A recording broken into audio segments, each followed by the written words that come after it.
Well, thank you so much, Bill. Thank you, Kyle.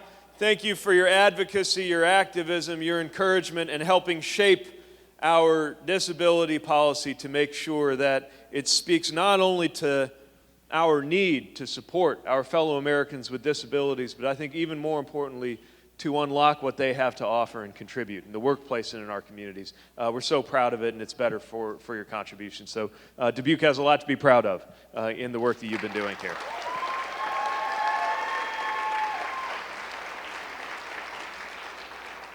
And Dubuque has a lot to be proud of in general. You know, you have a reputation among the community of American cities and mayors for things like forward-looking environmental management, knowing what communities like yours, communities like mine, are up against with the increasing frequency and severity of extreme weather and preparing for things like floodplain management. I've learned a lot about that because when we go to national gatherings of mayors, sometimes they literally seat us alphabetically. So if you think about it, Buell and Buttigieg go right next to each other. And I've enjoyed getting to know your mayor, and I've enjoyed getting to know your community. Across this year that it's now been, in fact, I think as of tomorrow, exactly a year, since we launched the exploratory committee for my campaign for president, with a staff of 4, pretty much no national name recognition, no money, no personal or political money, and built now a movement that has us taking our place alongside the best-known names in American politics and on track to win the Iowa caucuses and go on to the nomination.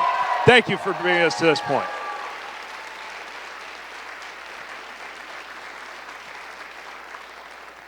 And as we make our rounds in these final days, I find that I'm meeting 2 kinds of caucus goers. They're the folks who I think have decided consciously, while there were 20 or so of us, to just bide your time, wait, and tune in a little bit closer to decision time, and now it's decision time. And then there are the folks who've been following all along, who 6 months ago were saying things like, all right, I like what you have to say, I think you're in my top 7, let's see where this goes. And also now getting into decision time. So if you are a supporter of my campaign, I want to thank you and urge you to keep spreading the word. And if you're still making up your mind, I'm here to ask for your support. I'm here to ask you to caucus for me on February 3rd, and I'm here to explain why I believe it's so important. Why I believe we should disregard those who are telling us that we ought to choose between listening to our head or listening to our heart. Those who are telling us that we would have to choose between boldness and unity. That we would have to choose between the best way to govern and the best way to win. I'm here to argue that the only way to do any of those things is to do all of those things, and that's why we need to turn the page with a different kind of politics than the one that brought us to this point. And what I am seeing is an opportunity for us not only to set the tone for the next 4 years in the White House, but the next 40 in the country, if we pay attention to the voices of Americans and bring them to Washington.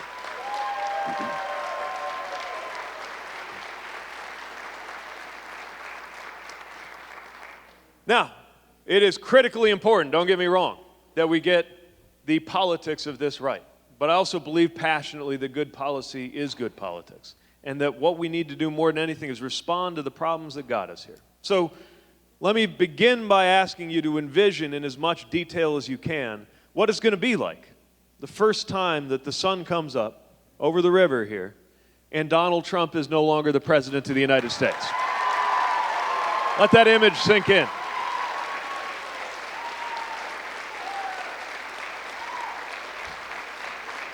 Are you ready for that day to come about? Me too. Won't it feel good to put the chaos behind us? Won't it feel good to put the tweets behind us? And yet, that's not going to be the day that our troubles end. That's going to be the day our work begins. Because if you really picture it, you're also picturing a day where our country is going to be divided and torn apart, worn out from politics, and facing the big issues that got us here that are only going to be more severe on that day. That sun will be coming up over a climate that is getting closer each passing day to the point of no return. That sun will be coming up over an economy where they tell us things are going along just fine, because the Dow Jones is looking good. And more of us are wondering whether that's ever going to get to our kitchen tables. The sun will be coming up over schoolhouses where kids are getting active shooter trainings before they are old enough to learn how to read. That's what we're going to be up against on that day. And that's why we're going to need more than ever to expect the biggest and boldest things out of our presidency. But that's what the presidency is for. I'm not running for this office because I would like to occupy it. I'm running for the presidency because I believe the presidency has a purpose. And that the purpose of the presidency is not to glorify the president, it is to unify and empower the American people to get these big things done. That's why I'm asking for your support.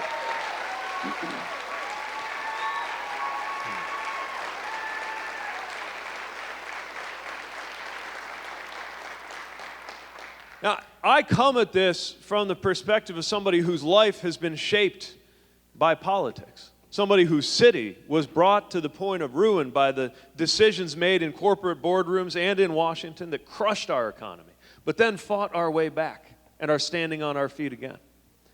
I come at this from the perspective of somebody whose own family has been impacted by everything that's going on in our healthcare system, from my mother-in-law whose cancer treatments depend on the Affordable Care Act, to the memory of about a year ago when I found myself with my mother sitting in a hospital room with a social worker as my father became ill, as he went through our options for long-term care, letting her know that it just might be best for her to spend down everything she owns so that her assets are low enough to qualify for Medicaid. And thinking, is that how we handle long-term care in a country that believes itself to be the greatest in the world? And so many of us have had that conversation.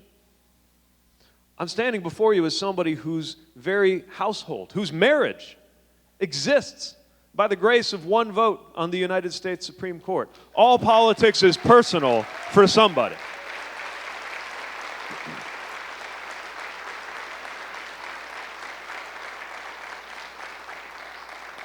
And as I've traveled through Iowa and traveled across the country, I continue seeing faces that remind us that all politics is not just local, it is personal, and that's what's at stake right now, both in terms of the problems that we face and in terms of the solutions that we're putting together. When we see what's going on with Iran, for example, and decisions that have brought us this close to the brink of war, I keep thinking of folks like my friend that I was training with in the weeks leading up to being deployed to Afghanistan, and the moment that came around for us to say goodbye to family as we were getting ready to ship off. And after the hugs and the goodbyes, walking back toward the barracks to pick up our things and get ready to get on a bus. And my friend's 1.5-year-old toddler toddling after him because, of course, he did not understand why his father was walking away. And in those seconds before his mother scooped him up, being able to feel, as both of us looked dead ahead and walked forward as we were supposed to do, that it took all the strength that he could possibly summon not to turn around one more time and pick up his little boy. And knowing that that moment happens by the thousands every time a president makes a decision to deploy Americans into harm's way. That's what's at stake, and that's why it is not only those in uniform, but their children and those who love them, who deserve a president who would never send troops into harm's way if there was an alternative, and will always read the intelligence and make smart decisions about what to do with American security. This is a human matter.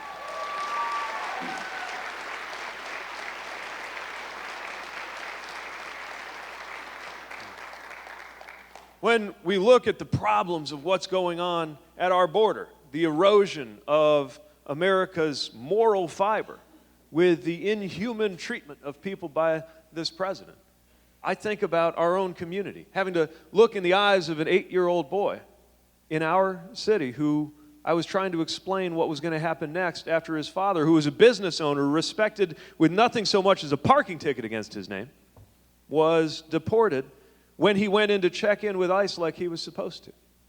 Trying to explain to an 8-year-old boy what's going to happen next with no good answer for him.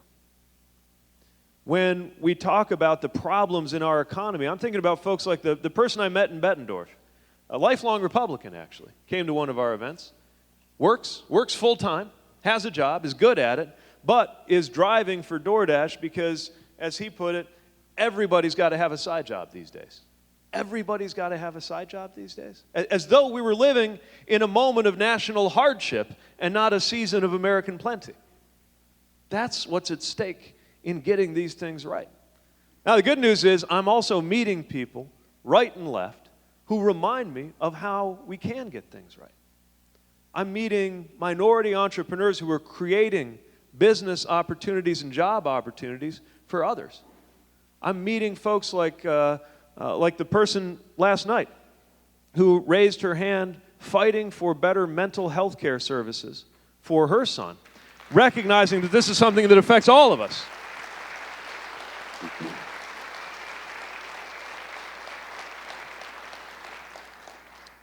Folks like the people who are training right now to become teachers, knowing that this is a profession that is undertrained, underpaid, expected now to provide not only education, but supplies, not only teaching, but counseling, and now, in the eyes of some, to also magically turn into highly trained armed guards if there's a security problem at a school. And they are still seeking to enter that critically important profession. Now let's get them some backup with a Secretary of Education who believes in public education and supports teachers.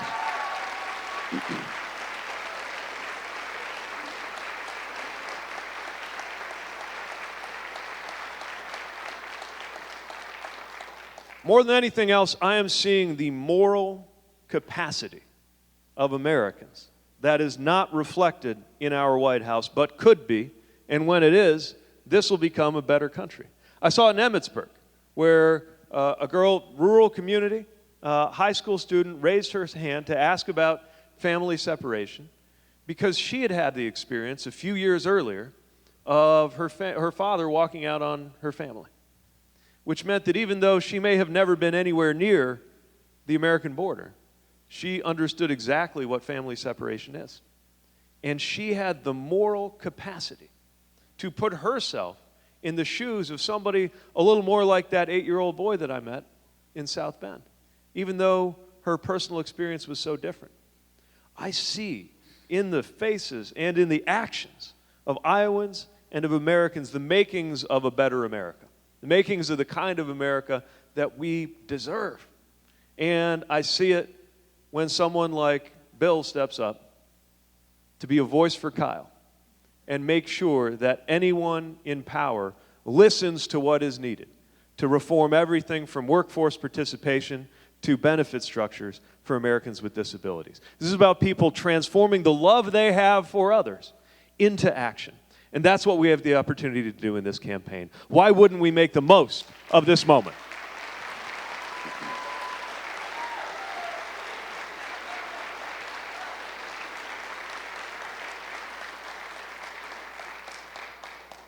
So you see what's at stake, and you see what we could do right now.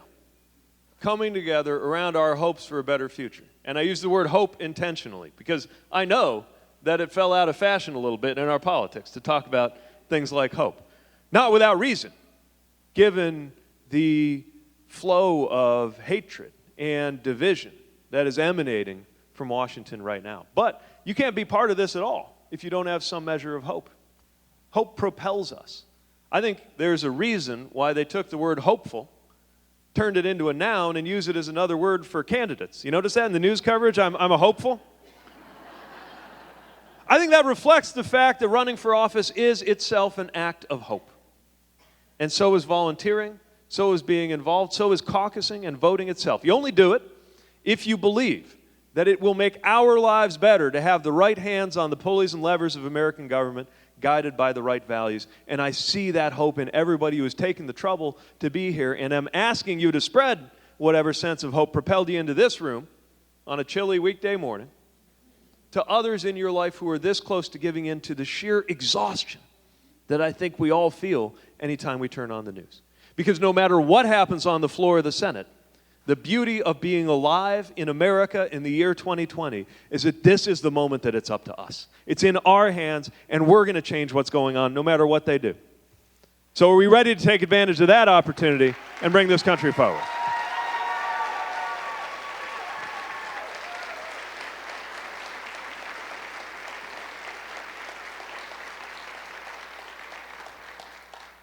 Well, that's my opening monologue. I don't want to talk at you the whole time. Let's have a conversation. I think we got mic runners. There we go. So a microphone will come to you. They'll hold it for you and everything, and look forward to taking up whatever issues are on your mind. Yes, sir. Right here.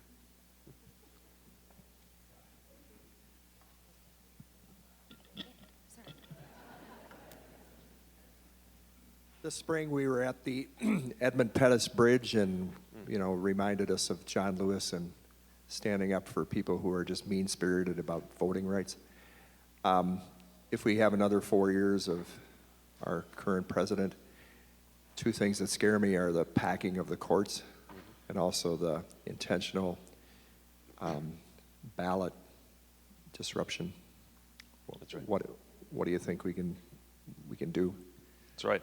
Well, the Edmund Pettus Bridge reminds us that America has become a better nation through enormous struggle, and in particular through the leadership of black Americans who made this country a democracy when it wasn't one. And our democracy is yet imperfect, partly because of racial voter suppression that continues to this day, and that harms not only Americans of color, but everybody. When we were with Reverend Barber, who I believe is a prophet in our time, leading the Poor People's Campaign in the tradition of Dr. King, one of the things that he did was he asked as a candidate for office that I listened to the stories of different people who were gathered at his North Carolina church. And we heard from people, for example, who lost loved ones as a result of a refusal to expand Medicaid that most likely would have gone differently if it weren't for racial voter suppression, harming people of low income of every race because of these actions, and they continue. One party has concluded that they will be better off if fewer people are able to vote. To me, if that becomes true, that's a good sign that maybe you ought to revisit your policies. But they're going for a different strategy. And the consequence of that is that America is actually backsliding as a democracy.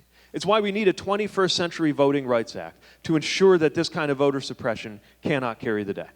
Whether it is the suppression of the black vote in the South, the native vote in North Dakota, or even the student vote in New Hampshire. That's got to happen. We need to do something about districts that are being drawn to where politicians get to pick out their voters rather than the other way around. We need reform, and Iowa has shown that it can be done.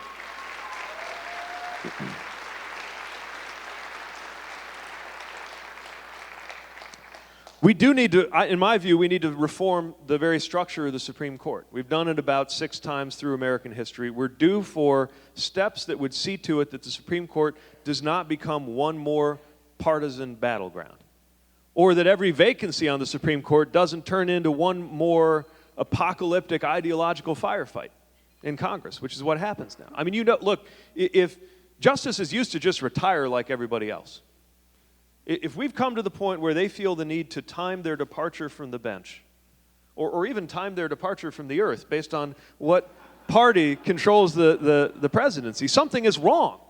It's twisted and it's warped and it's no way to run the highest court in the land. So we got to be open to structural reforms to reduce the political character of what's happening to the bench.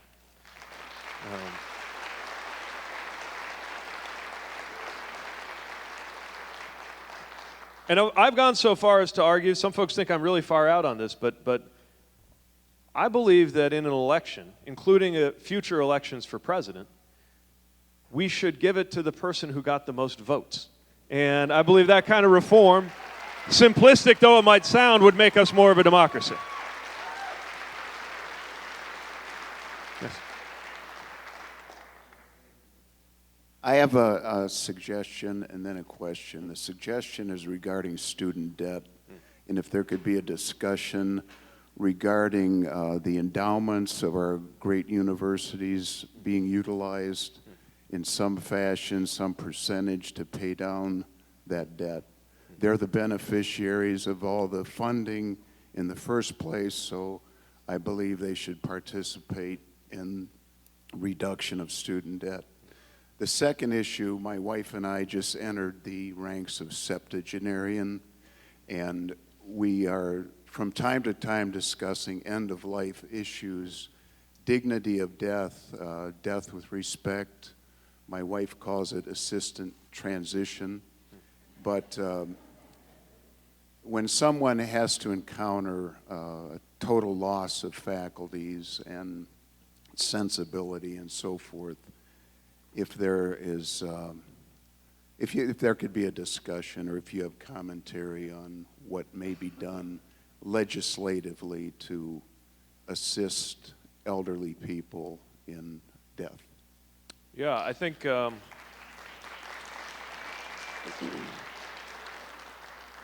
this is really important, and again, it's been on my mind because we're coming up on about a year since we lost my father. And a lot of folks are, I think, looking ahead. And we need to make sure that we empower individuals to have as much control and as much freedom about their last days. And we should have an open, what will often be a difficult, but open discussion. Just as families are going through these difficult discussions in person, I think we have to go through a difficult discussion as a country about how to make sure that we wrestle with the ethical issues that are at stake. But at the end of the day, try to err on the side of freedom and empowerment for the individuals with the most at stake.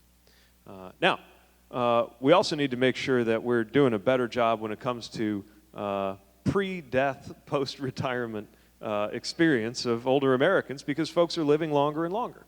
And that's why we got to do such a better job on long-term care than we're doing. I'm proposing what we're calling Long-Term Care America, which is a cash benefit available to everybody, trying to make it easier to age in place at home. But whether you're relying on institutional or in-home care, making sure that we have a system of national insurance to help with that. Because so many folks are shocked to discover sometimes that Medicare doesn't cover what you thought it did when it comes to long-term care. And we got to create more options.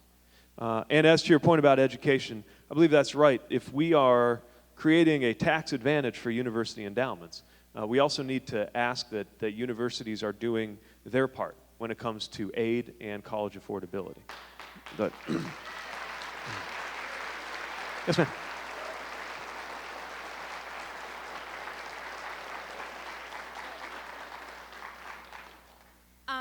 I struggle with a lot of different mental illnesses, from depression and anxiety to ADHD and PTSD. Right now, I just recently started a new treatment, TMS, and it has been doing amazing things. My mom just had to pay $600 for that kind of a treatment that is doing this much, but it makes everything harder. Right. I've been on 5 different antidepressants alone. I have a med reevaluation that changes at least once a year. Like, what can we do? And all of these prescriptions are so expensive. Yeah. What can we do about that? Well, the system is letting you down. If there's a therapy that can help you deal with something like anxiety, and in order to get it, you have to increase your family's anxiety about being able to pay the bills. It doesn't make sense. And it's one of the reasons why in our plan, we call it Medicare for all who want it. We create a quality public plan. I'm going to let you have the freedom to decide whether you want it, but I think most people will. But also alongside that, we got to deal with the cost side. Everybody's arguing about coverage. We're not talking enough about cost. I'm proposing that we have an out-of-pocket maximum, that it never can go above $250 for prescription medication, and less for folks who need greater financial support.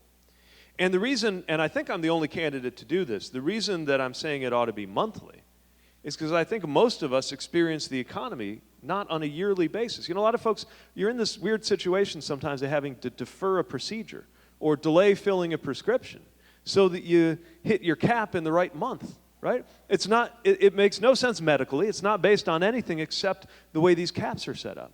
But the bills come in every month. So let's have a monthly out-of-pocket cap so you can plan ahead.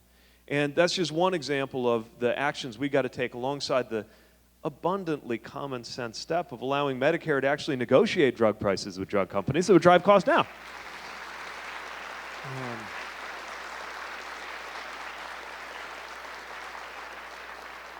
But I also don't want to miss the chance to lift up what you just did. Part of getting the policy right is getting our culture right. And getting our culture right means that as comfortably as you could talk about having a knee surgery coming up or getting the flu, you feel that you can talk about a struggle with post-traumatic stress or ADHD or depression or anxiety. We need more willing to speak out the way you do, because this touches every family, every workplace, and every community. And if we can bring mental health challenges out of the shadows and acknowledge that they stand right alongside any kind of physical medical condition as something we've all got to deal with, then it becomes a lot easier to get the policies right. So you're way ahead of the curve, and I aim to follow in your footsteps as a president giving voice to these concerns too. Thanks for being here.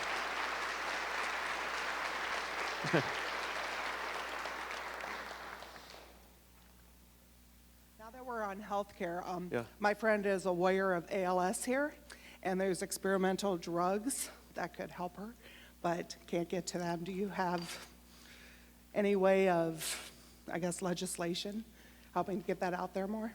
Yeah. Well, first of all, thanks for joining us here and sticking up for your friend. Glad you're here. And as you fight this incredibly cruel condition, you deserve a country that's got your back, just as your friends have your back. And we need to do a better job. It's why research is so important, and it's why supporting communities that wrap their arms around those they love are so important. So whether it's CDC, NIH, or anywhere else federal dollars can make a difference, we're going to push to make sure there's more. But more than that, we're going to make sure that we're creating the level of support for communities like you. I can see the love that's brought you to stick up for your friend right here. And it's one more example of what we need a lot more of. So I'm glad you took the trouble to come join us, and I'm glad you're here.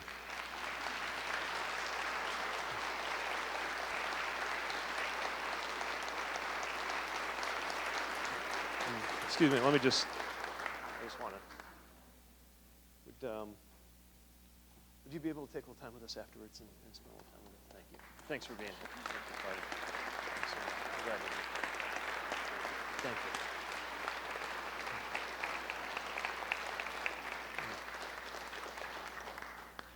And by the way, I have seen amazing things happen with people with ALS beating the odds, and so we're all going to be rooting for you.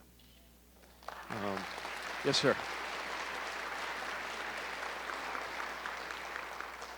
I'm a physician locally and an adjunct here at the university.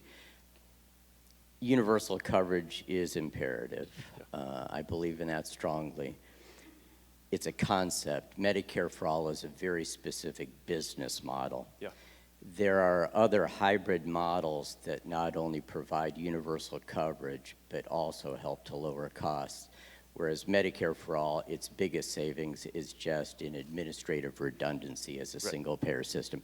Have you looked at any other hybrid models that not only help with universal coverage, but can be more effective than Medicare for All to reduce prices for everybody? Yeah, exactly. That's what we're going after with what I call Medicare for All Who Want It. So we get the advantage of purchasing power, we get the advantage of scale, and we get the advantage of competition. The reason the insurance companies are attacking my plan too is I don't think they like the idea of the competition. But one great thing about public alternatives, not just in healthcare, but on everything from internet service providers to swimming pools, is that they can induce private actors to shape up better as well. And so the idea of this model is that it's organic. If I'm right and it emerges as the best healthcare option in the country, then everybody will pick it and it will be the single payer. But it'll happen on the timeline decided by the American people, instead of having to hope that sitting in Washington, we will correctly guess the right number of years for the transition to happen. We let it happen organically. It just puts some humility into the policy. And it allows us to learn as we go. Because I've never, certainly as mayor, I've never had a policy come out exactly the way we thought at the end, that we were looking at it at the beginning. So that kind of flexibility is why I think this is the best way to go. And it also respects the possibility we might be wrong, that for some people, for some patients, for some workers, there's some other plan that's better. Maybe some they negotiated for through their union. Whatever it is, I'm not going to force it. But we are going to make sure that one way or the other, there's no such thing as an uninsured American, and gain the benefits to the individuals as well as to the systems that come of that. Yeah.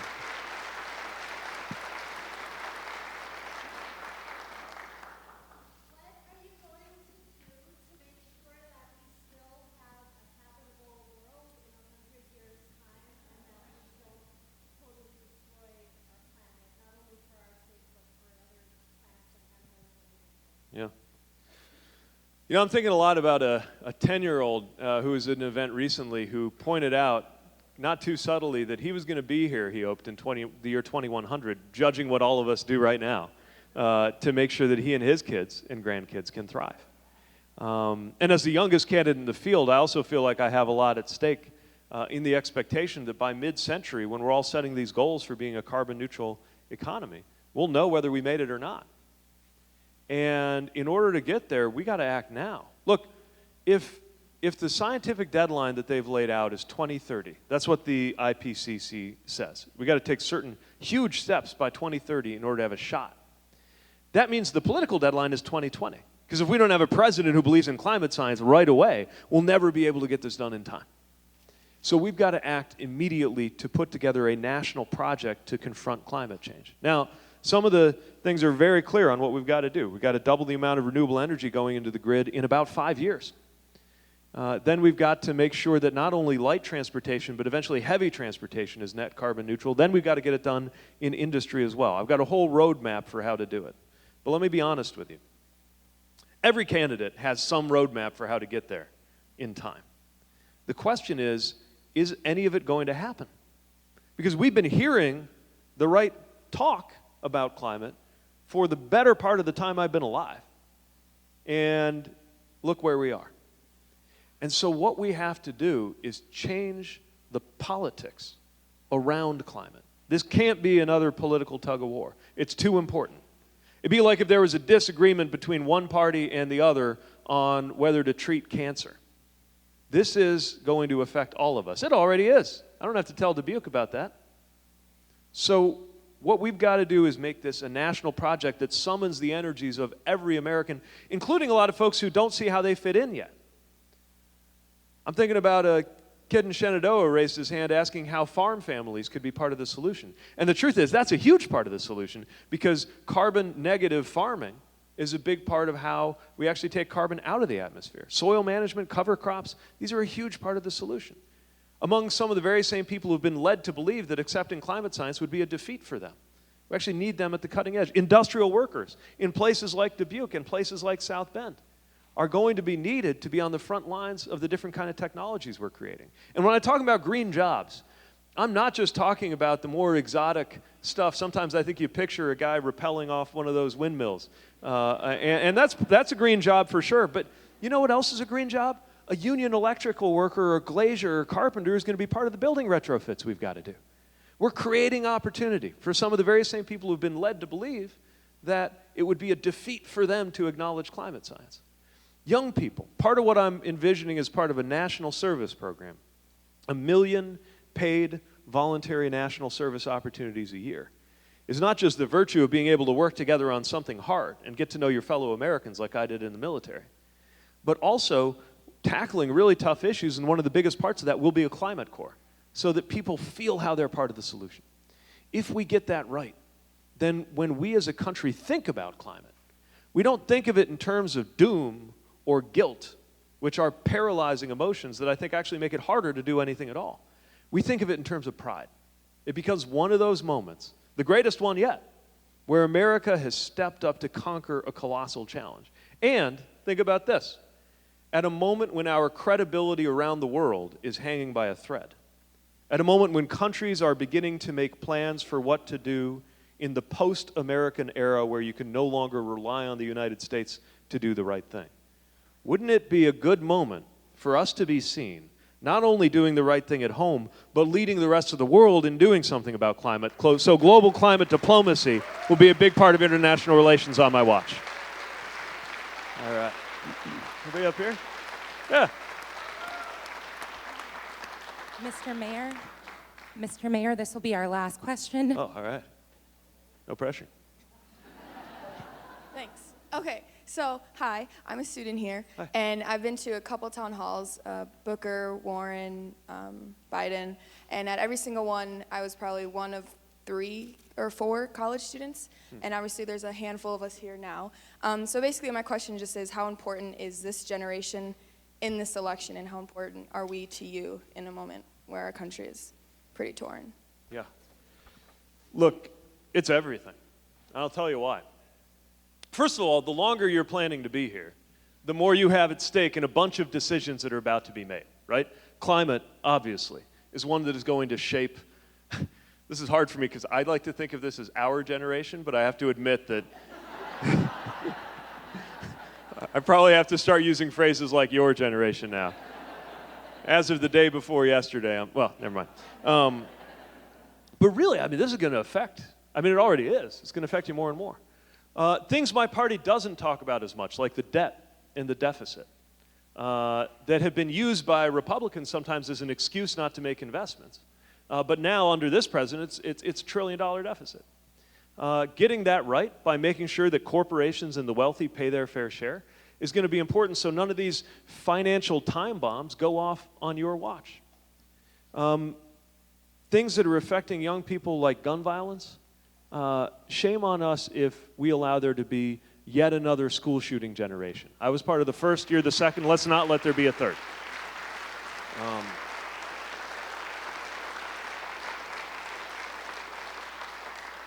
So not only is it true that the younger you are, the more vulnerable you are to the problems, from climate to violence to racial and economic inequality in this country, but the good news is you are also better positioned than anybody to be part of the solution.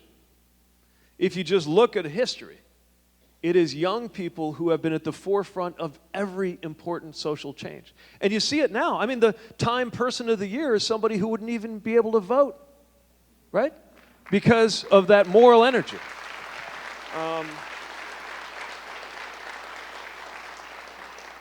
And when somebody a little bit older encounters somebody a little bit younger, speaking with the moral clarity of somebody saying, how are you going to help solve these problems that affect me? Whether I'm looking at somebody worried about climate, or a kid worried about gun violence in their school, or a young enlisted sailor or soldier wanting to know if their commander-in-chief is going to care about them. It activates something in the back of your head that is this voice that says, don't let this young person down. And I think that moral energy is why young people taking to the streets right now, and everything from gun violence to climate change, are finding that more often than you would expect, it's not a generational conflict like you hear about in the 60s when those marches were going on, right? This time around, I see folks your age taking to the streets, and then folks your parents' and grandparents' age at your side cheering you on. So what I'm asking of you is to help us build a multi-generational alliance that is going to solve these problems. It's the only thing that ever has. And with your leadership, we can actually look back on 2020 and feel proud. In fact, I'm glad that was the last question, because that's a good note to end on. That we would look back and feel proud. That's what I'm asking of you. Look, I mean, you're a college student. Your full-time job right now is to learn as much as you can about yourself and the world around you. So you're bringing some perspective to this that is just different than those of us who've been making the donuts all day and not had the chance to step back. But I see how all of us could be coming together to make this happen. This is the kind of coalition that it's going to have to be. Multi-generational, multi-racial. And I'm seeing a lot of folks from different partisan backgrounds. I'm not trying to trick anybody. I'm not going to pretend to be more conservative than I am. But one of the things that I am seeing in this moment is a chance to call out to fellow Democrats, to call out to independents, and an awful lot of what I like to call future former Republicans that I'm meeting on the campaign trail who should know how welcome they are to be part of this movement, to join us in getting this done.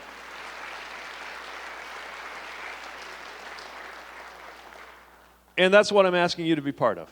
That's what I think Iowa can deliver, a chance to actually turn the page.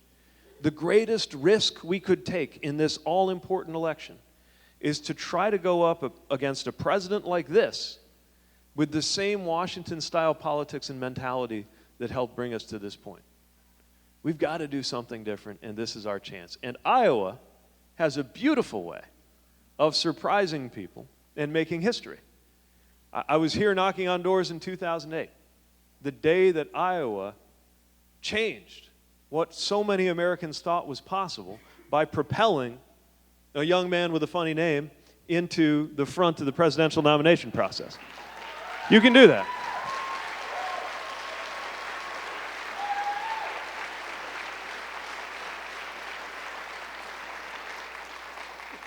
It was right here in Iowa, in the American heartland, that the expansion of rights that made it possible for me to wear this wedding ring began. That was right here in Iowa.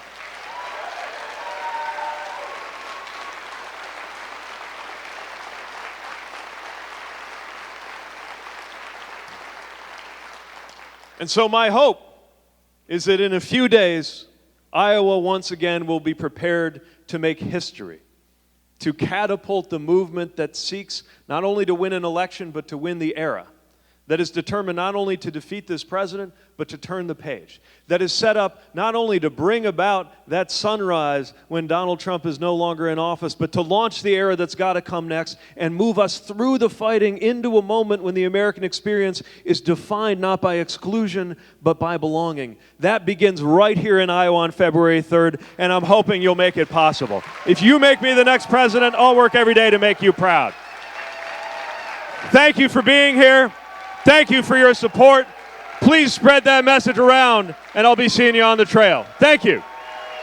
Thank you.